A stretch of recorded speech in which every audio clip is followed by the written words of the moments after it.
Hello movie lovers, ಈಗ real ಲೈಫಲ್ಲಿ connect ಆಗೋ ಕೆಲವೊಂದು ಸಿನಾರಿಯೋಸು, ಅದಕ್ಕೆ ಒಂದು ಫ್ಯೂಚರಿಸ್ಟಿಕ್ ಟಚ್ಚು, ಅದರಲ್ಲಿ ನಮಗೆ ರಿಯಲ್ ಲೈಫಿಗೆ ಕನೆಕ್ಟ್ ಆಗೋ ಕೆಲವೊಂದು ಸ್ಟೋರೀಸ್ಗಳನ್ನು ಈ ಮೂವಿಯಲ್ಲಿ ಅಳವಡಿಸ್ಕೊಂಡಿದ್ದಾರೆ ಅಂತ ಅನ್ಬೋದು. ಹಾಗೆ ನಾನು ಯಾವ ಮೂವಿ ಬಗ್ಗೆ ಮಾತಾಡ್ತಾ ಇದ್ದೀನಿ ಅಂದರೆ ರೂಪಾಂತರ.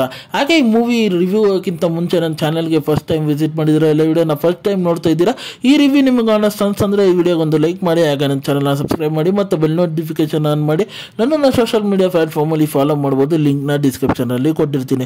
ಹಾಗೆ ಈ ಮೂವಿಯ ಒನ್ಲೈನ್ ಸ್ಟೋರಿ ವಿಚಾರಕ್ಕೆ ಬಂದರೆ, ಒಂದು ಗ್ಯಾಂಗ್ ಟೀಮೇ ಇರುತ್ತೆ. ಎಲ್ಲ ಜನರು ಇದ್ದಿದ್ದ ಜಾಗಗಳನ್ನು ಡಿಸ್ಟರ್ಬ್ ಮಾಡ್ತಾ ಇರ್ತಾರೆ. ಅಲ್ಲಿ ಒಂದು ನೀರಿಗೆ ಹಾಹಾಕಾರ ಇರುತ್ತೆ ಅಂತ ಅನ್ಬೋದು.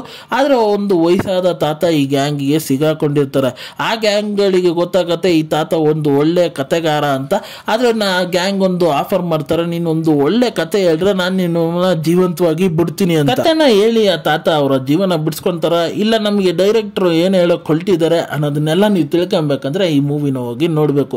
ಮೂವಿ ವಿಚಾರಕ್ಕೆ ಬಂದರೆ ಇಲ್ಲಿ ಹಲವಾರು ಕತೆಗಳಿದೆ. ಹಲವಾರು ಕತೆಗಳು ನಮ್ಮ ಜೊತೆ ಇಂಟರಾಕ್ಟ್ ಮಾಡೋಕ್ಕೆ ಪ್ರಯತ್ನ ಮಾಡುತ್ತೆ. ಹಾಗೆ ಇಲ್ಲಿ ಇರೋ ಪಾತ್ರಗಳು ಆದಷ್ಟು ನ್ಯಾಚುರಲ್ ಆಗಿ ಬರ್ಕೊಂಡಿದ್ದಾರೆ ಅಂತ ಅನ್ಬೋದು. ಪ್ರತಿಯೊಂದು ಕ್ಯಾರೆಕ್ಟರ್ಸ್ಗಳಿಗೂ ನಮ್ಮ ಕನೆಕ್ಟ್ ಆಗೋ ರೀತಿನೇ ಇದೆ ಅಂತ ಅನ್ಬೋದು. ಪ್ರತಿಯೊಂದು ಕ್ಯಾರೆಕ್ಟರ್ಸ್ಗಳಿಗೆ ಅವ್ರದ್ದೇ ಆದ ಒಂದು ಇಂಟೆನ್ಷನ್, ಅವ್ರದ್ದೇ ಆದ ಒಂದು ಯೂನಿಕ್ನೆಸ್ ಇರುತ್ತೆ ಅಂತ ಅನ್ಬೋದು.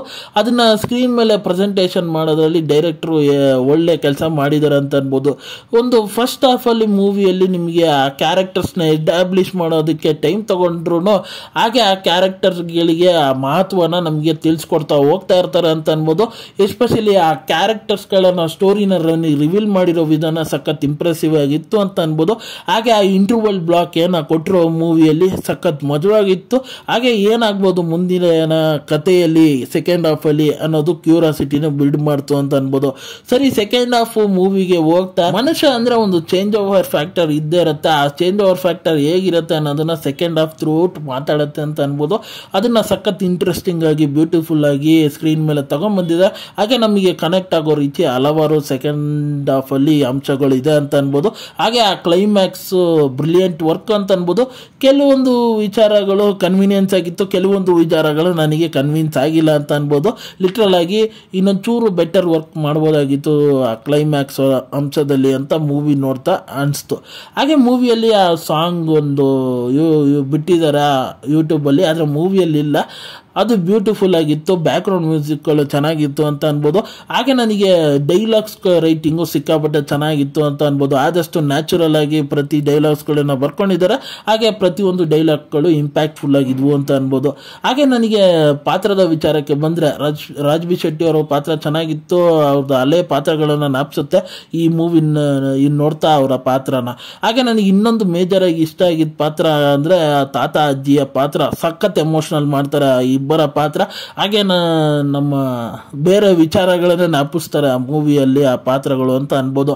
ಹಾಗೆ ಆ ಪೊಲೀಸ್ ಇನ್ಸ್ಪೆಕ್ಟರ್ ಪಾತ್ರಗಳಾಗಲಿ, ಹಾಗೆ ಹಲವಾರು ಪಾತ್ರ ಈ ಮೂವೀಸ್ಗಳಲ್ಲಿ ಬರುತ್ತೆ. ಅವಾಗ ಅವರು ಕೊಟ್ಟಿರೋ ಪಾತ್ರನ ಚೆನ್ನಾಗಿ ಜಸ್ಟಿಫೈ ಮಾಡ್ರು ಅಂತಲೂ ಮೂವಿ ನೋಡ್ತಾ ನಮಗೆ ಫೀಲ್ ಆಗುತ್ತೆ ಅಂತ ಅನ್ಬೋದು.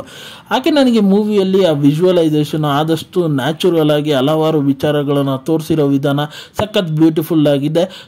ಬರೋದೇ ಮೂವಿಯಲ್ಲಿ ಸ್ವಲ್ಪ ಲೊಕೇಶನ್ಸ್ಗಳಾದರೂ ಅದನ್ನು ನೇಟಿವಿಟಿನ ಚೆನ್ನಾಗಿ ಕಾಪಾಡ್ಕೊಂಡಿದ್ದಾರೆ ಅಂತ ಮೂವಿಯ ವಿಜುವಲಲ್ಲಿ ನಮಗೆ ಕಾಣಿಸುತ್ತೆ ಅಂತ ಅನ್ಬೋದು.